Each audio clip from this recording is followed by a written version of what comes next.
Thank you so much for being here today. I'm super excited to have you on Save the World podcast. It is sometimes silly, sometimes serious take on how to improve ourselves, our environment, and the world around us. So the first thing I wanted to start out with you today is talking about social media. And I feel like the live you just did was completely like in the same vein of this. Um, the way that we met is actually in YouTube comments. And I feel like I've met so many other people and I've like made all these great relationships and connections using social media. Mhm. So I just wanted to get, your opinion on social media. Like, how do you use it? What's your take on it? And that kind of thing. I'm like a heavy user. I believe social media is like the new water cooler and the new yellow pages, white pages. So it's like if you're not present and playing in those environments, you might as well just not fucking do anything. And listen, I mean, that's only applicable really if you like own your own business. If you work for somebody else, then obviously social becomes what, it's a snapshot of your life or what you're into. But if you own a business, it's absolutely everything. And the problem is most people look at it as a way to just ask for business rather than provide value. If you follow anything I do on social, I put up very, very little to anything actually about real estate. I tell the story in New York. I connect with people. I provide resources. Why? Because that's just good juju. And like everything else will come together. And like people want to work with real people. So like, as you saw in my previous live, like I go to work and I'm in a t-shirt, shorts, and sneakers. And this is like typical every day for me. I'll show $1 million places, multi-million-dollar places just like this. And all too often people ask me if I'm the super or the owner. And I'll be like, nope, I'm the broker. And they're like, and I'm like, listen, let me ask you something. If you could dress like you do on Sunday all days of the week, how would you feel? And you see people's smiles, like faces light up. They're like, oh, I'm like, that's what I do. I'm like, if this exterior is too much for you, you can self-filter me out of your life and do me and you a favor. Like it works. There's enough of people out there that I don't need to make everybody happy. I don't care. I really don't. I don't lose any There's sleep. a quadrillion suits out there. Yeah. And it's the same. So it's like, if you're not yourself, and I believe we're starting to see an exponential shift in consumption. To the point where if you think about how much TV you watched 5 years ago compared to how much TV you watch today, those numbers are significantly different. And I don't think we're actually consuming any less. I think we're actually consuming more, but it's all through this. We're on fucking Instagram, or actually, did I post it? Yeah, I posted it. We're on Instagram, we're on Facebook, we're on LinkedIn, we're on Snap. Like whatever we're into is where we're spending our attention. I mean, I just had people literally from all over Earth, from South Africa, Australia, the United Kingdom, multiple places in the United States on a live chat where I played music and answered questions. Does that have anything to do with real estate? No. Will it make if me they're in money? New York and they want an apartment, they're gonna be like, "Oh, my guy Mike." They're gonna be like, "My dude," Right. The minute somebody's like, "Oh, I'm moving to New York," or "Oh, I gotta, you know what? I own this building in Brooklyn. I gotta sell." They're gonna be like, "Yo, you know, you need to talk to," and that's when it happens. And most people see it as a let me sell you, let me sell you, let me sell you. And that's why most people suck on social. It's just, it's real. Or it's like dogs and coffee and like my lunch today. You know what I mean? I just for one, I am posting a pizza picture very shortly. Okay. But that's I respect it. well, it's ultimately because I'm going to ask people where their favorite pizza places are. And I'm going to post it on LinkedIn. I'm going to post it on Facebook, Instagram, and LinkedIn. And I'm going to take, because those are the three networks if I'm honest, I spend the most time on, as well as YouTube, but a picture doesn't work on YouTube. And what I'm going to do is I'm going to take the responses and kind of like compartmentalize the data and figure out like the top three. And then I'm going to bring a variety of like New York influencers in to eat the pizza. We're going to buy pies of pizza and we're going to have them all blind taste test them. And then we're going to declare the best pizza in New York City. And then awesome. It'll hit multiple facets because you're bringing in the, 3 or 4 influencers, whatever the hell. And it may not all be influencers. It may just be some random people I know. Somebody may be a celeb. Well, we won't talk about that. Yeah. But yeah. Yeah. So. Well, so I think that's so interesting. And this morning you were talking about an all strategy versus an or strategy. Correct. So can you talk about that? Because I see you on all the platforms, and Yeah. like, I let me mean, know your full thoughts on disclosure, I definitely fuck up on some. My game on that. Medium and SoundCloud has not been as tight as I'd like it to be, and that's my fault. But like, I'm also juggling a lot and trying to maneuver things and make some bigger long-term plays. So like, I've realized that I can't foot to the pedal on everything. Like some things I have to realize are not as essential immediately, and they may become secondary or tertiary things. So, but I'm sorry, I forgot what the question was. I apologize. It's been a The long morning. all strategy versus the or Yes. strategy. So I think all too often people spend too much time thinking about what the fuck to do rather than going out and doing things. Like, should I do this or this? No, do both of them. Because the reality is nobody remembers yesterday. Like, it's incredible. Like, think about major world events from a year and a half ago. You don't remember. You can't tell me what any major world event from a year and a half ago was. You can't tell me what you had for breakfast last week. So like for people to think that they're gonna do something and it's gonna negatively impact people's perception, it's just bullshit. It just really is.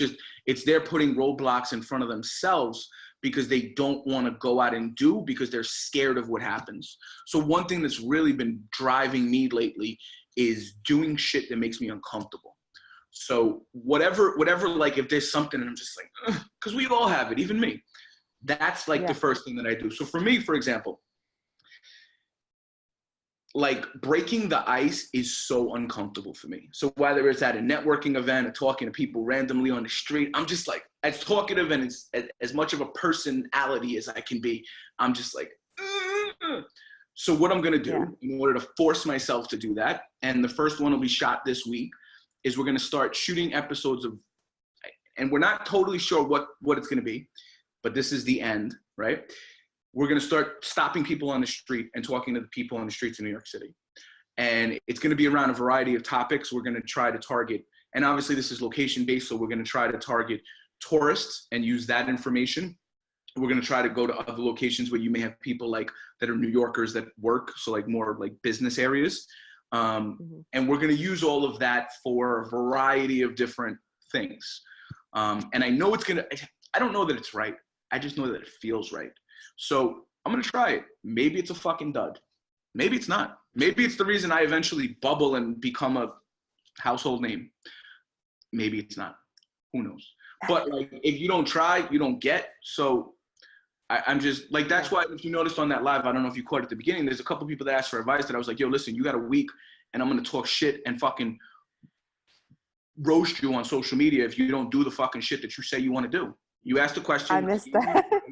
Yeah, you scroll up, you see it in the comments, or it's on. You can play it back, and that's reality. I'm gonna hold motherfuckers accountable. I'm gonna make you super uncomfortable on social, because if you're gonna ask me for advice and not take it, you're full of shit. And then I'm gonna call you on you being full of shit, and maybe that'll push, maybe not, maybe you're just full of shit.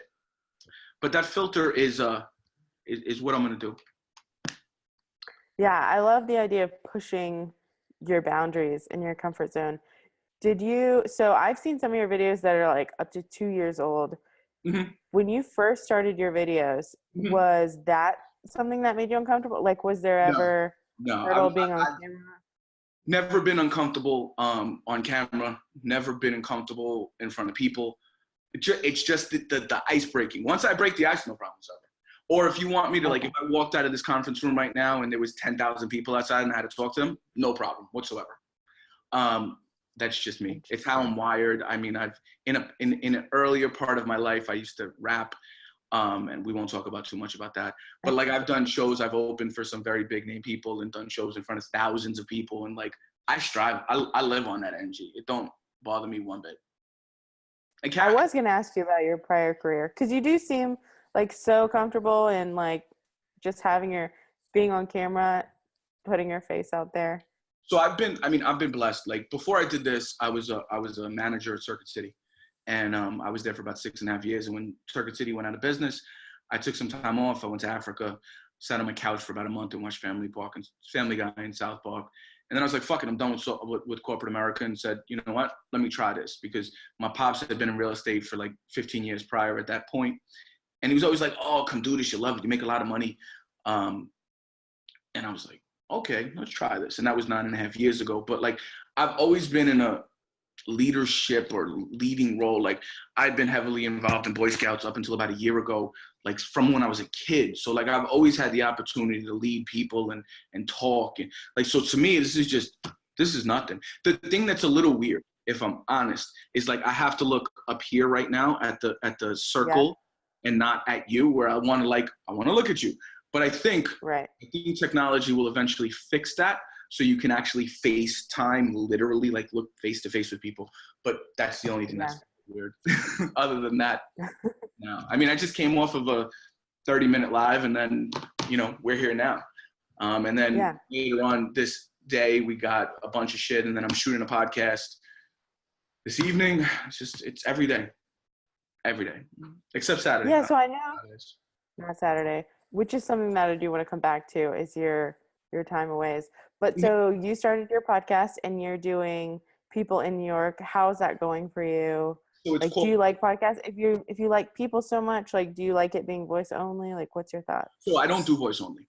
I'll video shoot my podcast and drop them as audio and video.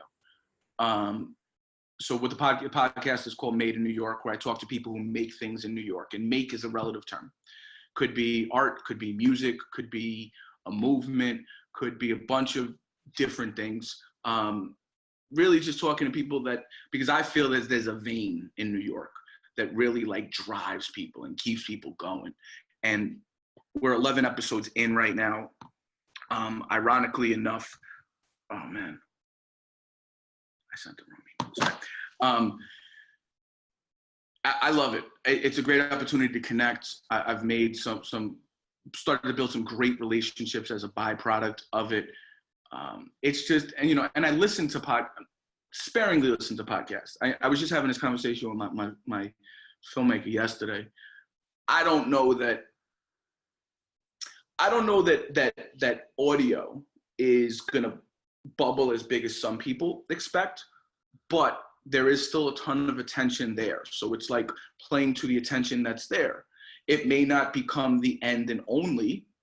I mean, granted, in 30 years when they master it, yeah, but that's 30 years from now. I mean, if you've seen how technology develops, we're in infancy of audio right now. So what'll be in a decade is going to be significantly different than where we're at today. But it's a great opportunity to connect. Like I said, I don't just do the audio side of it. I'll do the video side of it as well, because the way I look at things, and my opinion is a little different here, is while I'll create content specific for the network, so like it's appropriate box size, whatever, I do feel that sometimes like what I'll shoot in one is absolutely applicable in another, because you don't know who's paying attention where. Like, you may be more on Instagram than you are on Facebook, but your sister or your brother may be more on Facebook than they are on Instagram. So like, I would hate to miss one person because you're only playing in one arena. It just doesn't make sense to me. So it's really about connecting, and it's about building relationships. And the thing with social is it's just the opportunity to connect. Once you connect, you still have to build a relationship like you would any other time before social. It just opens the ability for you to connect with people that you wouldn't have been able to connect with before. It's the same thing with like online dating, you know? I met my fiance through an app. Like, that wouldn't have happened a decade ago. Or you would have thought, you would have made fun of whoever that individual was. Yeah, but we thought you're like a murderer. Right. But now who doesn't, you know, who's single and doesn't have Tinder, OkCupid, something else on their phone? Everybody does. Right. So it's funny that you say you don't really listen to as many podcasts. Would you say that you just don't like the format? Or what I kind of think is that you're more of a producer and less of a consumer of Correct. Media in that way? Like, so is that what you think? So yes, I mean, and I'm also working 70 hours a week. So like, I consume very little, and what I consume is mainly in my car or on the toilet. Those would be the two places that I probably consume. if I'm honest, because the And are rest of the you time, consuming, yeah. like, so are you consuming as a fan, or are you consuming as like, I want to understand this landscape and what other people are doing and what's going on in my city? So there's very, I'll consume some stuff that I'm a fan is probably the wrong word. Some stuff that like I'm Yeah. passionate about. Hmm. But so for example, like I consume different people for different reasons, right? Like some people I'll consume just for the energy transfer, because some people just have an amazing energy and whatever it is, and ultimately what they're saying isn't as applicable, like a Gary V. Um, because we could talk about that later. And then there's others that I'll consume from a looking how they're playing standpoint, because obviously that's important. Like for me, it's always analyzing what, when, where, and like what's where. We were just having a conversation yesterday about like how to create viral memes, because and how to use, like I'm trying to think of like the 40 different facial expressions and then figure out a platform to put them out so then people could use them to be like for meme creation. Maybe it doesn't do anything, but it's, once again, this goes back to the and strategy of just trying different things. So it's really about, like, for me, it's like seeing what is working and also like what I like, kind of. Yeah. So I noticed that in your content strategy, you do have things that are more typically real estate. Like, this is what it means to buy a co-op. This is like the paperwork that you need. This is like all the steps that you'd have to take. And then the other stuff, like the pizza and the bakery and like, oh, my art shows and all that kind of stuff. So which one of those do you think, does one work better than the other? Or do you just like being on that more creative side? Like, what's your strategy in that? So if you look, so if you've looked at that, and I'm glad you've seen that. Like a lot of that real estate specific stuff, if you look at the date, is actually old. That's like that was like my first jump into creation. I was like, listen, for whatever reason, real estate agents hold information so close to the chest. I don't understand why. So I was like, all right, well, let me get the information out to the world. And then 80, 90, 100 episodes in, I'm like, fuck, there's only so much shit to talk about. And not everybody cares about real estate. So what would be a better way to shift this? And then I started realizing that the story of New York and the story of New Yorkers is incredible. Like New York is one of the top international travel destinations year after year. And it's, how do you capture that? How do you tell that real story that's not like glossy, but actually is real, like the humans of New York feel of it, right? Mhm. And that's where the shift has been, and I continue to try to shift and do more and different things. It's just, to me, it's I want to try everything. Trying Everything. it all. Yeah. So when it comes to your business, Mm-hmm. what really drives you? Like you mentioned earlier, you want to be a household name, or do you want to be like the top broker in New York in terms of sales volume? Like, So what would you say is your I main don't driver? want to be the top broker in New York in regards to sales volume. Okay. That may happen as a Okay. byproduct, but I just want to continue to do what I'm doing. Like I don't need millions and like, all right, I don't need tens of millions of dollars. I do need Yeah. millions of dollars to eventually be able to retire, because I'm just going to live off the interest like a smart individual does. But for me, it's really just continuing. Like I love the grind. I've been grinding my whole life. Like I'm working harder now at 37 than I have at any other point in my life. And it feels good. Like I don't wake up in the morning and I'm like, fuck, I don't want to go to work. And occasionally when I have those days, I stay home because I don't have a boss. Yeah, that was when I wanted to circle back to. Yeah. I noticed that you're really transparent about like, I'm taking 3 days off social media, or like I'm taking this day off work Mm-hmm. and that kind of thing. Like, what's your, I mean, you just said, I don't have a boss, I can do whatever I want, but like, tell me a little about that. Cause I think that's so interesting. So Most people don't do that. They're not like, oh, I'm not working for the next few days. They're like, either silent or they're like pretending. I don't know. Yeah, I mean, look, here's the reality. Like, I mean, people consume you. So people are interested in you. So like, if they're not gonna have you, at least tell them why. Be like, yo, listen, because people understand that. People understand that other people need a break. And for me, a lot of this is like, I'm very much in an evolving period right now for this. About 2.5 months ago, I decided to actually start taking a set day a week off. So I don't work on Saturdays. Now listen, does that mean I won't work on any Saturday? Probably not. There may be a Saturday that I have to do something for somewhere. But so far since then, I've been now in being off, I'm like 90% disconnected. I really only get to 100% disconnected when I travel out of the country. And I try to do that. I mean, I try to take a weekend a month or so off, whether it's by myself or with my family or just me and my fiance. And that's been good. It's probably not once a month. It's probably like more like every 6 weeks at this point.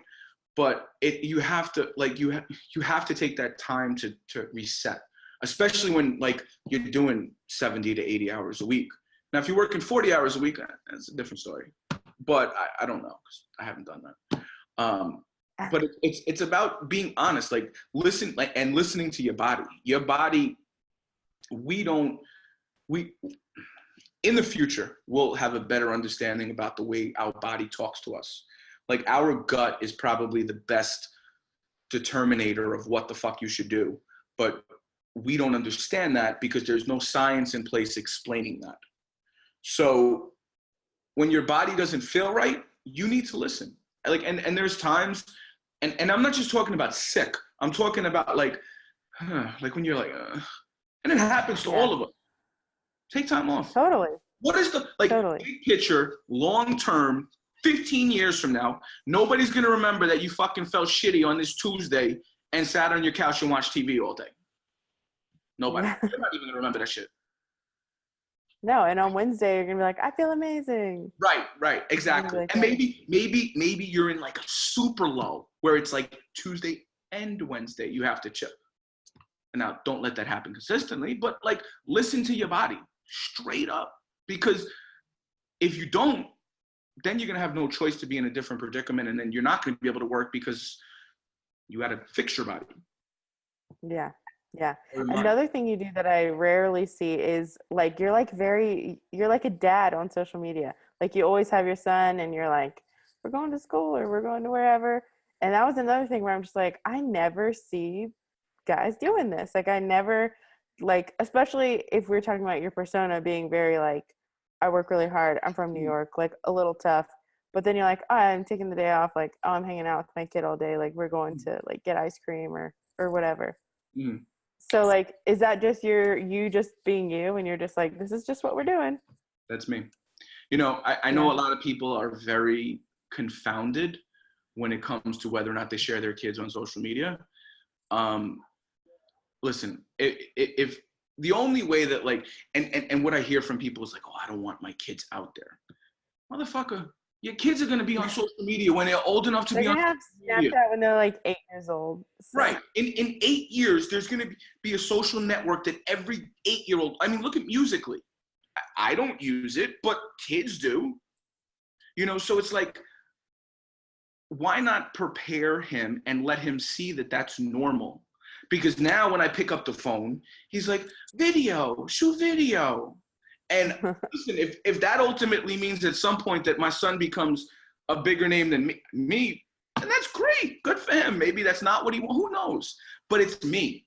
And I feel like social should be like a snapshot into your life as well as what you're doing. And that's the difference that I'll play between like what's in like my Instagram feed versus what's in my Instagram stories.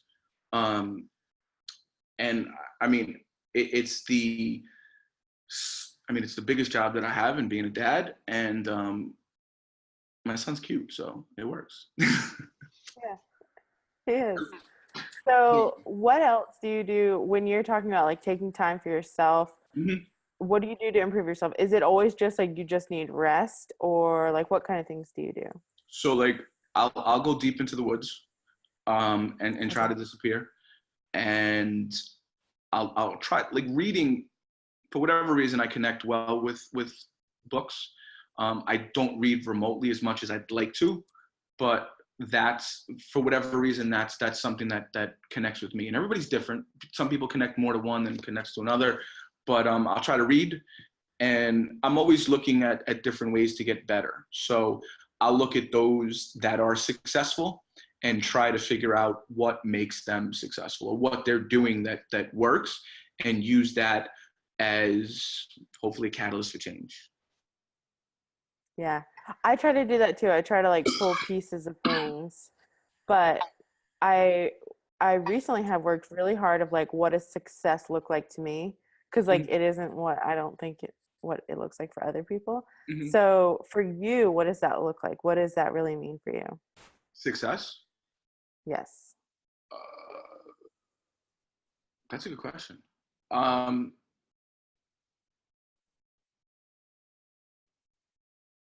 I don't know. Like I'm struggling to come up with a definition of success. It's funny you say that. Yeah. This morning at 5:30, my first post on stories was about success, and it was about how people see success and they don't see the work that went into success. They don't see the early mornings. They don't see the blood, sweat, and tears. They see the success, and they're like, "Oh, I want success too." And for me, I love the grind. Like I love to be able to share the 5:30 in the morning post. To be like, "Yo, Mhm. this is what the fuck it takes. It's not hard, but this is what it is." And because I feel like it drives people. I feel like people see some fat white guy from New York that's balding, and they're like, "Yo, if this dude can do it, I can do it too." And I can tell you, like, I meet people and they're like, "Yo, seriously, I get motivation from you." Like, and it's dope. And like, these are people that have businesses that are driving, and it's like, you never know what you're gonna take from another individual. Like, we should always learn from every situation in life. And unfortunately, a lot of us don't. But like, I do it because I know if I continue to put goodness into the world, like it's gonna come back to me. And I believe in that wholeheartedly. It may be like the pot smoking hippie in me, but like it's what it is. I believe that too. And I believe that the more you just think about nice things for other people, like the more nice things happen to you. Correct. Now listen, don't get That, me I wrong. mean, There's people that I definitely don't think nice things about. Um, that's but I try honestly, like I try to limit that. Like when I feel that happening, unless they're an absolute total fucking dick face, like I'm like, all right, Mike, like let's put positive in the world, because listen, nobody's perfect. Like, and nobody does everything right all the time. So like to beat yourself up for that shit is just, to me, it's crazy. But you have to be able to self-correct, or put systems in place so you can self-correct. And you know, that's what works for me. So in this career, you kind of talk about how you don't have a boss, like you get to run your own show, you get to like wear whatever you want, which those obviously seem like they're important to you. So how did you figure out like what elements of your life were so important to you that you needed to like find a career to match that? Does that make sense? Like how did you get to Absolutely. know How that did I you get value to wearing this sneakers like uncomfortable? Right. more than 401k So or whatever? about about two, call it 2 years ago, probably around the time that I first, maybe a little bit after the time I first started dropping content, I was kind of at like a crossroads, because I'm really not a suit and tie dude. Like suits make me uncomfortable. They're I think suits make everybody uncomfortable. I think people have gotten comfortable with suits, I but think that's like the point of suits. Just I, like high heels. It's I make you uncomfortable and make you stiff. I listen. think that's the I've point. never understood why women do what they do to their feet, but that's a whole other story in itself, and we could have a whole podcast about that. Um, Yeah. so I was having a conversation with the past client who was president of a very large company, and him and I had and politics aside, him and I had very different like political views, social views, so on and so forth. But like we connected very well. And I was like, yo, let me ask you this.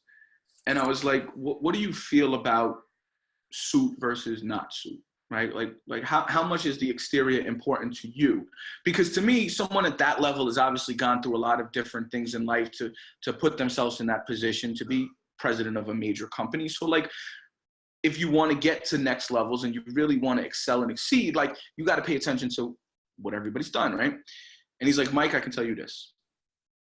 He's like, when you sold me my apartment, he's like, every time I had a question, you had an answer. And if you didn't have an answer, you went and got me an answer. And every time we went out, you followed up afterwards and you sent me this. And every time we connected, you had everything I needed. He's like, I don't get that from some of my managers. He's like, can I tell you what the fuck you're wearing? No. He's like, I don't care. As long as it gets done, it gets done. That coupled with a variety of other things that were going on at the time made me decide to say, fuck it. I'm not wearing a suit anymore. The only time I wear a suit is weddings, funerals, and award ceremonies. And award ceremonies, I'm kind of leaning towards not wearing suits anymore. Obviously, it You depends. can wear sneakers with like a jacket. I don't know. You can make it work. I actually do not own any slacks. I have 3 suits, but no slacks. I threw all of them shits out. I was like, I'm not gonna wear them. Give them away. I didn't throw them out. I donated them. Done with this.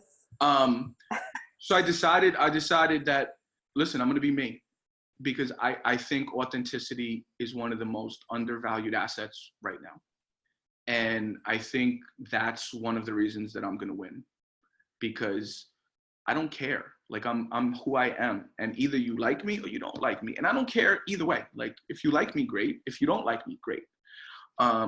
But you know who I am. Whereas so many people, you don't know who they really are. You don't know who Joe the Suit is.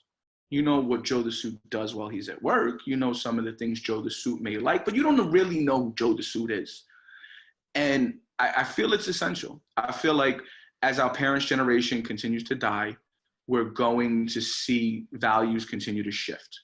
And I'm not trying to be morbid, but it's realistic. Our generation definitely cares a lot less about that than our parents' generation did. And we're in a position where our buying power is growing larger than what our parents' generations are. So it's, to me, it's just, it's a smart move to be you, because everybody knows when you're not. When they see you and you're like, hi, my name is blah, blah, blah. No. Like, I shut off. I'm like, fuck you, I'm done. I don't care. Yeah, they're not really here. Right. Now, and you know, there's some people that are very successful that fall into that. And I'm not knocking them for it. I just wish they would be more real. Yeah, I think everybody thinks that. And I think the people that you really see blowing up on social media now are the people that are just who they are. And you can tell it's not really filtered. Correct. But I mean, I have a hard time with that. I have a really hard time. Why? Just being myself. I don't know. I think. What are you scared of? I don't know. I've gone through all those like mental exercises, but so wait. Who is you that you're not showing? Like, what is it about you that you don't share? This is me being a little more professional. Like, this is me being like, so I'm doing a podcast. What is like, you know what I mean? Is 9 o'clock in the morning post coffee you like that's not doing a podcast? I mean, just like, I think it's like a little bit more silly and like less serious. I know. I'm trying. I'm like, so you. I know we've talked a little about vlogs. Don't try. Just do it. Just go on Instagram stories today and be silly you, because in 24 hours. Yeah. No, seriously. And no, it's not even like I'm consciously trying to not do it. It's just that it is like, I don't know, I guess I'm just not as comfortable yet in front of it. Even having done like 60 videos on YouTube, you can see them slowly get a little bit more. Listen, it's my normal as anything, it gets easier as you do more and more of it. Yeah. But for me, I believe, I truly believe it's the things that make us the most uncomfortable where our biggest opportunities for growth are. And yeah, I mean, if that's who you are, just capture who you are. And because this is how you got to look at it, right? If somebody doesn't like you as a byproduct of that, fuck them. Yeah. It doesn't matter. Like, if Taylor Swift, right, got your product, and we'll talk about that in a second, and she was like, yes, we need to. I really didn't like this girl. Fuck her. Guess what? She was like, I hated this. But Yeah, if she's like, wow, next thing you know, you could have 80,000 followers tomorrow. Yes, and her whole dance team could be wearing them. Right, right. And all of a sudden, you have a multi-million-dollar business overnight. And obviously, it's not overnight because there's all the fucking blood, sweat, and tears that went to get you to that point to be able to put that shit in the mail. But yeah, the world will see it as overnight. Yeah. Yeah, no, I realized I've been doing videos for a year now. Mm-hmm. I started last year in August. Mm-hmm. So it's been a while. But do you want to talk about Taylor Swift? What do you want to, that was a good example of you holding me accountable because I think. And I was literally about to DM you the next day and be like, yo, what the fuck happened? Yeah. Before you sent me that DM. So tell people the story as to what we're talking about. Okay. So first of all, I'm like a lifetime Swiftie.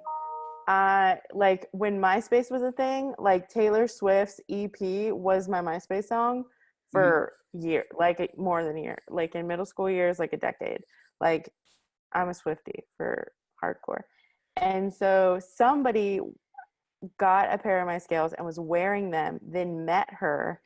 And she immediately was like, oh, what is that? Like, I love those. And the girl was like telling her. And so the girl took all these pictures and then she sent them to me and she was like, you'll never guess what happened. I was like freaking out.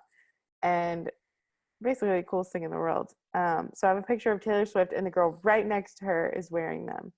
So, and Taylor loved them, she said. So I did send her some with like a note and all these stickers. But I think that maybe is just like another fear of like, she's not even going to read Were this. you, like, so hadn't I DM'd you and be like, are you going to send this to Taylor? Would you have sent it to her? Yeah, you did. You were like, have you sent it to her? Well, I don't know if I would have like followed all the way. Like, of course, in my mind, it's like, yes, okay. Anytime somebody mentions it, like I put them on this list and I'm like, oh yeah, I need to get their address. Mm-hmm. But I let it go for like, I mean, it had been a week at least and I hadn't done it. So maybe I wouldn't. I think maybe I would have. I don't know. In my mind, what was holding me back was like, I need to get a picture. Like, I need to print this photo on photo paper so she remembers it.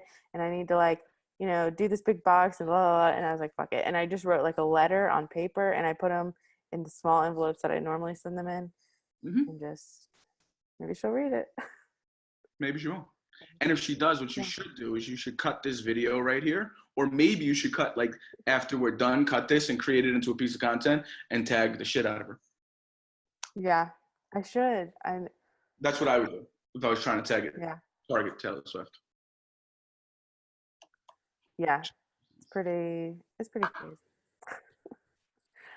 But, okay, so do you want to talk about Gary Vee at all? I know that's, like, kind of how we met. So, yeah. Like, so Gary Vee both had that strategy in common. Perfect. That's a great segue. So Gary Vee is somebody that definitely helped me accelerate significantly. His ability to understand the social landscape is unparalleled. There's probably only maybe but one or two other people on this planet that understand social and the way he does. I've consumed almost none of him lately because he talks more to those that are on defense than those that are on offense. And the message is the same over and over again. Do. And I'm like, motherfucker, I'm doing it already. I don't need you to tell me to do, right? Yeah. But I will listen to some of like the fireside chats or in podcasts usually because the energy, like that energy and that ability to ask questions, first of all, it helps me get better in doing my own shit. But it's just that energy transfer is for me what it's all about. So while I may not be able to tell you who the last guest on his podcast was or what he did in the last 110 vlogs, I'm super appreciative of everything that I gained from consuming him when I did. But I also do just to the transfer. And it's funny, I just emailed him to be the 55th guest on my podcast. So we'll see. I do have a couple of to his team, but I don't want to use them. I just want to go about it myself. I mean, it's better that way anyways, because it's like if he wants to be there and he, Right. the Right. whole Like talking about the energy. I don't want to call in favors for that. I'd rather call in favors for something else. Yes. Just me. And earlier when you were talking about getting the energy from people, that's immediately what came to my mind. Mm-hmm. I also don't consume him like really on social. I only go on YouTube when I have like manual. I do a lot of like stuffing envelopes and like I don't have to like be thinking to type or anything. And I'll play those on YouTube and just get like, so like that'll be like my, it's Saturday at 10 p.m. and I'm like doing annoying shit. So this is like getting me motivated. But I feel like he's helped me a lot too. And are there other people that have kind of like, he's one who I pull like, probably my biggest strategy that's won on Insta is my Mermaid Minute. And it's just a direct copy of 60-Second Club. So I kind of like take pieces of his stuff because his like it is like super male oriented content. A lot of it's like for big business or like B2B content, or it's like go like sell sneakers or whatever, which I did do the eBay flip challenge and I made like $600 on just junk in my house. But I mean, I've been buying and selling shit my whole life since I was a kid. So like I look at it and I'm like, I don't know, what did I sell on eBay this year? Who knows? Yeah. See, I've always been like that good, and then sales in person I'm good at. And so like kind of the questions I ask you about how do you get to know yourself, if I think about what I did as a kid, is I've always been like a maker, and like I like to get an idea and like make something. And I'm already noticing that in my business. And I had somebody call me out on it really close to me who helps me a lot and kind of mentors me. She's like, you can't create 3 new products. And even though I want to, like, and I've already done the packaging and I'm like, this is what it does and this is how I make it. I've got the numbers, like I can order it. This is the lead time. And she's like, wait a minute. Like you have to take these other products and you need to like create like sales channels and you need to like, work on selling. So that's one thing I'm in my mind trying to like reconcile. Like, am I like a true entrepreneur? If you'd rather be creating than selling, then find somebody else to do the selling. I mean, I have like 50 tabs of like outside sales on my computer right now. Yeah, no, I've got to hire a rep. That's what I got to do. So I mean, anytime I have a pain point, I'll just try to hire to it. Yeah. Because it's not that I can't sell. If I'm in a room with someone, I can sell them anything. When I go to events, I sell like crazy. Are you doing trade shows? Not trade shows. I've just been doing like live events with consumers. So like, I mean, with your product, you should be looking into like fashion-based trade shows, because I know you probably could do the same amount of volume you're doing now in one day. Yeah. I need to look at that. That's a good one. I'm gonna write that down. But so that's probably the only other thing, or the biggest thing I've gotten from Gary, is trying to understand myself and trying to understand like what I'm good at, and then not being like, I mean, if you listen, mad or like, sorry, go ahead. If you listen to him, nothing he says is revolutionary. Like everything, a lot of the motivational shit he says, like you've heard in different word forms a million times in a million different places.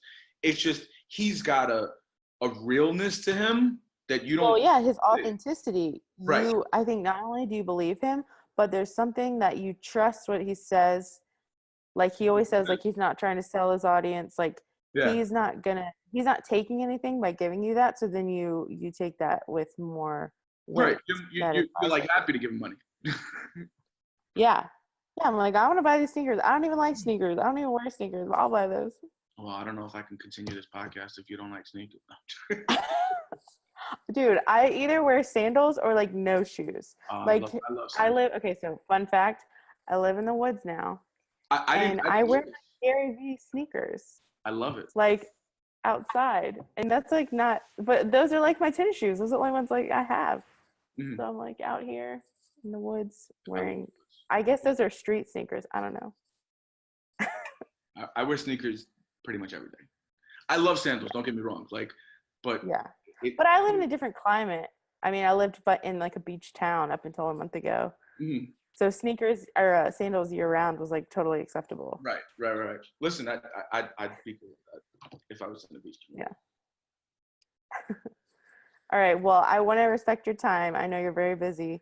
So thank you so much for being here today. I really enjoyed finally, I mean, we've talked in DMs and comments forever, but we finally get to like talk in person. So thank you. Absolutely. And next time you're in New York, let Where me can get up and have a cup of coffee, whatever. I'll be there in October, so I'll give you my dates. Absolutely. You were Where about can to ask people where find you people can find online? me? Yes. Yes, I want people to go check out your YouTube and your Insta. Yeah, I'm Mike Schulte NYC everywhere. MikeSchulte NYC on every platform. So just look for me there, and that's where you find me. No spaces, run straight through, and yeah, Facebook, Instagram, Awesome. Snapchat, YouTube, Twitter, LinkedIn, SoundCloud, Medium, Apple News, Dang. Apple Podcast. I'm probably missing one or two. Everywhere. It's where everybody should be. Yeah, we should be everywhere. Thank you so much. Have a great rest of your day. I hope you sell small Likewise. apartments. You too.